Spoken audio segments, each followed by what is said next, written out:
കുളിക്കാണ്ട് ഒരു മാസം ഇരിക്കാൻ പറ്റുമോ?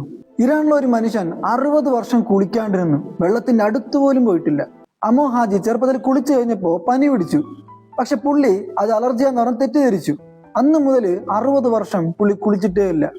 അത് മാത്രമല്ല, പുള്ളിയുടെ ലൈഫ് സ്റ്റൈൽ നോക്കുകയാണെങ്കിൽ കുറച്ച് വീടായിട്ടുള്ള ലൈഫ് സ്റ്റൈൽ ആയിരുന്നു. അമോ ഹാജിക്ക് വീടോ ഫാമിലി അങ്ങനെ ഒന്നുമില്ല.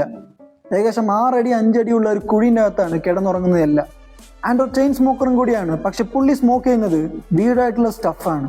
ഹ്യൂമൻസിന്റെ അല്ലെങ്കിൽ അനിമൽസിന്റെ വേസ്റ്റ് പൊടിച്ചിട്ടാണ് പുള്ളി സ്മോക്ക് ചെയ്യുന്നത്. എല്ലാ ദിവസവും മോർണിംഗ് എണീച്ച ഉടനെ സ്വന്തം യൂറിൻ വെച്ച് ഫേസ് വാഷ് ചെയ്യും. അമോ ഹാജിക്ക് വേണ്ടി തൊട്ടടുത്തുള്ള ആൾക്കാരൊക്കെ ചേർന്ന് ചെറിയൊരു ഷെഡ് വെച്ച് കൊടുത്തു. ആൻഡ് കുളിക്കാനായിട്ട് ഫോഴ്സ് ചെയ്തു. പക്ഷെ പുള്ളി ഒരിക്കലും കുളിക്കില്ല എന്ന് പറഞ്ഞു. ആൻഡ് ഹെൽത്തുകാരും നാട്ടുകാരും ചേർന്ന് പുള്ളിനെ ഒരു ദിവസം കുളിപ്പിച്ചു. ഒരാഴ്ച കഴിഞ്ഞ് 2022 94-ാമത്തെ വയസ്സിൽ അമോ ഹാജി മരിച്ചുപോയി. ശരിക്കും അലർജി ആയിരിക്കുമോ? നിങ്ങളുടെ കൂട്ടത്തിലും വെള്ള അലർജി എന്ന് പറഞ്ഞ കൂട്ടുകാരനെ അയച്ചു കൊടുക്കുക. ആൻഡ് ഇവിടെ ക്ലിക്ക് ചെയ്ത് ഫോളോ ചെയ്യാം.